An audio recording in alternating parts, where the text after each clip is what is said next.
going on, Port fans? Welcome back to another video on my channel, and today we'll be doing another edition of Talking Port Adelaide. And Port Adelaide. A lot has gone right for Port Adelaide this season. Port Adelaide is revered as the Port Adelaide's banking on about footy is Port Adelaide. It's Port Adelaide football. So not a lot has happened in the past week since our JLT clash. Just a little quiet from the club, especially since losing that game. We have kept under the radar a little bit, but we have had a couple of incidents happen over the week, so let's get straight into them. The first one was the Robbie Gray suspension. Now, we all know that we all wanted Robbie to get off, and for me personally, I don't think he should have gotten a week suspension. For me, it was just a footy clash. It was an incident that possibly could have been avoided, but in what circumstance could he possibly get out of the way? That's not football. You don't run away from the contest.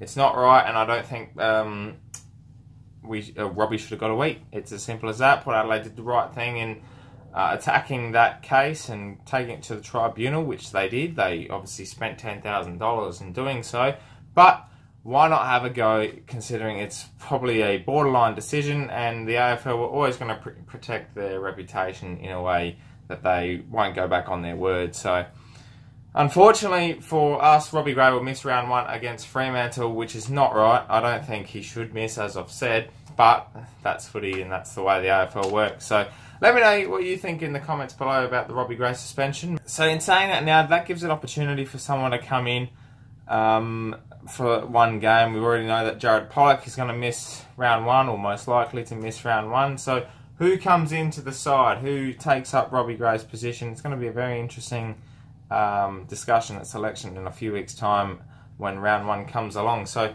they'll be definitely testing that this week at Alberton Oval for Adelaide, against Adelaide for JLT2. So it'll be interesting to see what Port do and what Kenny does and his plans for round one. Obviously, it's only Fremantle, so a little bit of experimentation could be in the works, ready for Sydney in round two.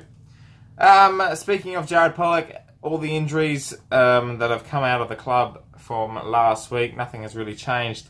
Jared Pollock is going to miss 3 to 4 weeks with his hamstring injury. Obviously now that's touch and go for round one with 3 weeks to go, so we'll see if he can come through. Motlop, Wingard and Rockcliffe all will be assessed. We know Tom Rockcliffe won't play in JLT2 against the Crows at Alberton Oval. Motlop and Wingard look to be a bit shaky, but they may play in a Magpies build-up game next weekend. So we'll just have to wait and see on that one. They're going to be very interesting to see for round one as well. I'd say they all play, all be named for round one, but maybe they'd be a little bit underdone for game time, as Chad Wingard and Stephen Motlop have not played. Motlop did play, sorry. He did play JLT1, but obviously only for half a game. And Rockcliffe played in the internal trial on Family Day, but Chad Wingard has not played any match simulation at all against any competition. So it'll be interesting to see, but he's obviously old enough now to know exactly what he needs to do. Also, Todd Marshall's got a calf. He'll be assessed, but I'd say he'll pull up ready for this week. So pretty good news on the injury front, but we'll have to hopefully wait and see that no one else gets injured, and we're all prepared for a full team in round one. A sponsor update. Now, obviously, we know that for weeks now we haven't had a major sponsor, well, for months actually, so that is still continuing on. I haven't heard anything really since the AGM that happened a couple of weeks ago, so looks like someone's going to be announced fairly shortly. Michelangelo Rucci put in the paper a couple of days ago saying someone that's quite big and has put a lot more money than Renault. That's all we know. That's all Rucci's saying. So hopefully it's someone good. I don't think it'll be Red Bull, as a lot of people have been saying. It might be another car company. Doubt it will be anything to do with energy drinks or anything like that, because obviously we already have Oak and Oak Plus. So it might be something car-wise. You know, might have another bank come along. We've already got Bacon and Say, so it'll be interesting to see what happens and who it is, because it's very eager, and I really, really want to get a 2018 AFL Guernsey, and I'm not getting it until we get another sponsor. There's no point. Speaking of sponsors, Cathay Pacific are staying along for 2018 as well, being the official flight sponsor for Port Adelaide. And obviously they will come in handy when we head off to Shanghai in round 9. and promote our great club. Now, this is the big news that's just come out today. The AFL have announced that, tweaking rule changes, 4 emergencies will be named instead of 3. So, giving a little bit more flexibility. Obviously, some clubs over the last couple of years have announced, well, more than a couple of years, they've been doing it for quite a while.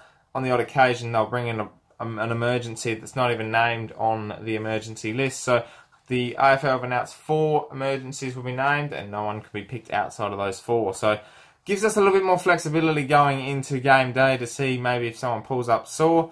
But in saying that, obviously, there is no pre-game warm-ups on the ground for 2018. So, you know, clubs will come out into the ground, do a little 20, 25-minute session, a little bit of a kick-to-kick, go through their routine and just get warmed up ready for when they come back out into the ground. They have been scrapped. So the only warm-up you'll see from Port Adelaide or any other club that comes to Adelaide Oval or any other ground is when they run out onto their entrance and they do their little 5-10 minute warm-up there. So that may restrict, you know, being able to know exactly if someone is injured or needs to be pulled out. But they'll obviously find that out when they're warming up in the rooms. But I thought that was quite an interesting rule, considering that was one of the things they didn't really bother me or didn't really bother anyone. It was nice to see the players warm up on the ground, have a little bit of a kick, and just, you know, roam about and get to know the conditions and stuff like that. So, an interesting call by the AFL, but they're saying that they want to bring more entertainment and more on-field, you know, exercise that on-field entertainment and do a lot more activities on-field for the fans. So, fan engagement, who knows? Who knows how that will pan out, but I thought it was quite an interesting call. And lastly, obviously, March 8th will be the season launch for the Port Adelaide Football Club, also the Hall of Fame night. So if you're heading along there, that will be this Thursday night, I think. So yeah, March 8th, Hall of Fame and season launch. Hopefully the new sponsor will be announced that night, and we'll get to know. And Cam will be speaking, Koshi, Keith Thomas and a few other guests as well will be down at the Hall of Fame. We'll get to know who the inductees are for the Port Adelaide Football Club as well. So that'll be pretty exciting, March 8th. Well, Port fans, that ends another edition of Talking Port Adelaide. Thank you very much for tuning in. If you have not subscribed to the channel, please hit that subscribe button, as there's plenty more Port Adelaide content still to come with the build-up to round 1 against Freo. We're only 19 days away, so there's plenty more of stuff to come. March 8th is the season launch and the Hall of Fame, so please, if you have not bought your tickets, get down and go check it out. The Porters podcast will be on air 8 PM Wednesday, so tune in for that. We've got a special Port Adelaide fan guest on the show, so tune in and we'll have a big preview to this second JLT game. Thank you very much for tuning in, Port fans. My name is Anthony, and obviously, Come on, ThePear.